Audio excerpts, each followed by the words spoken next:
The Ford Master Tech, how did you take the bed off? We got a 96 F250 with the 351 wind. What did you take off? First and foremost, you got 6 bed bolts, 2 at the back. It's about 18 or a 19 millimeter. We come up to the middle portion of the bed, and there's 2 additional ones. The same in the front. Take those off. Technically, there it's all you really have. And you got these little support brackets. Thank you. You got these little support brackets, a couple 13s in the middle and the rear of the bed. Why did you change the tone of your voice? I don't know.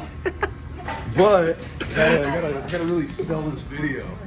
The only other thing really you have to worry about is you got 4 screws that hold in your tail lights, and you just pop the sockets out. Why do you gotta take the tail lights off? Because you want to take this port. I guess you really don't have to. I just did it to have it extra room and limit any potential wiring issues. There you go. As you can tell there. First step, spray all your bolts, because a truck this old is gonna have rust everywhere. So we spray it, soak it overnight, potentially. Soak them as much as you can. Usually they'll come out looking like that, and they can spin. Fortunately, we got pretty lucky and we were able to get all 6 out, no issue there. 6 bolts total, and this is to get into the fuel pump. You got 2 different fuel pumps. What are the part numbers? It was... So the rear one we got, looks like, from AutoZone. This is the part number,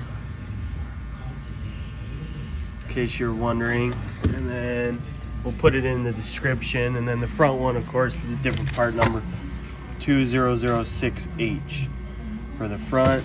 And then what is the back one say? 2007H. There you go. One different in digit. So that's how you know which one you're getting. Sometimes they say there's a lot of different sized tanks, so you always want to make sure you have the right pump before you're trying to put in the wrong size. Then it's just from there, you cut in, you resplice in the harness to make it work.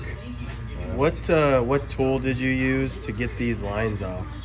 I had to use I think I actually put it away, the Ford Quick Disconnect tool. These tank lines, you got to take the 3 screws out of. Make sure you take that out. You always have to have a helper. The assistant. I lost the fuel line disconnects, but it is a Ford specialty. It's got just a little cup, slides in here. You got these little retaining clips, so you can just pop off with a flathead. Don't we have like an extra laying around somewhere? Okay, pause the video. It's not about pausing the video. It's it out. Where did they go? I had to use them for the fuel filter. Shouldn't they be over there? Yes. Cool. 5 minutes of not being able to find a tool that might help you. It is not. The other thing is, when you get this stuff, you're just matching up wire with wire, splice them in. If you guys need any help with wiring diagrams or anything, there's stuff on the internet, but you can shoot us a message, comment, let us know. We'll try to send you an email with the wiring diagram. It might help you. But usually the instructions are with the part as well that helps you. And then these things have little tabs on them that you have to hammer, obviously counterclockwise, to pop it off. And then once you set it in, there's just seal under here.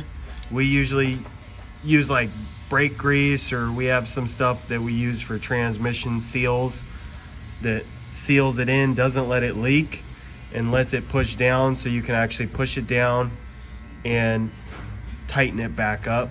So obviously clockwise would be tightening it back up. And then once you're in, you'll see there's this little tab. Once it gets past this tab, it's locked.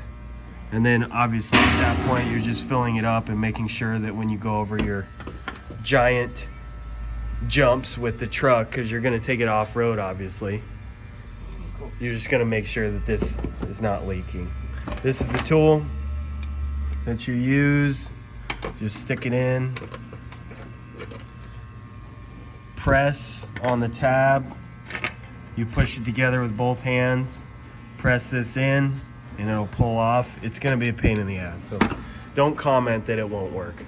150 times easier every time. Yeah, so penetrate everything with grease, and then once you get both the fuel pumps and sending units back into place, obviously it's the only clean looking stuff in here, then you can start putting everything back together. And again, there's how many bolts on the bed? Just 6 bolts and some electrical harnesses, and that's about all you really have.